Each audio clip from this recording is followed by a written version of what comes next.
Praise the lord. ఈరోజు ఒక సామెత నేర్చుకుందామా? సామెతల గ్రంథం 27వ అధ్యాయం 5వ వచనం. లోపల ప్రేమించుట కంటే బహిరంగముగా గద్దించుట మేలు. చాలా మంది లోపల ప్రేమను కలిగి ఉంటారు.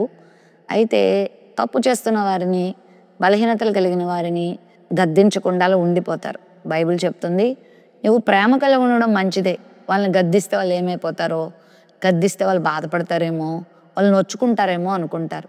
బైబిల్ చెప్తున్న మాట ఏంటంటే, లోపల ప్రేమించడం మంచిదే, కానీ దానికంటే బహిరంగంగా గద్దించడం మేలు.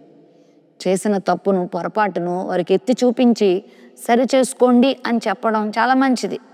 లోపల మనం ప్రేమిస్తూ వెళ్ళిపోతుంటే వాళ్ళ తప్పు వాళ్ళకి ఎలా తెలుస్తుంది? ఒక విషయం తాగుతున్నాడు అనుకోండి, వాడి మీద నీకు ప్రేమ ఉంది, వాడి మీద అన్న అవ్వచ్చు, వాడి తమ్ముడు అవ్వచ్చు, కొడుకు అవ్వచ్చు, ప్రేమిస్తున్నావు. అయితే నువ్వు మాట్లాడకుండా అలాగే ప్రేమించుతూనే ఉంటే వాడు ఈ లోపల ఆ విషయం తాగి చచ్చిపోతాడు కదా. బహిరంగంగా గద్దించడం చాలా మంచిది. లోపల ప్రేమించడము మంచిదే. బహిరంగంగా గద్దించి వారిని సరిచేయటం ఇంకా మంచిది.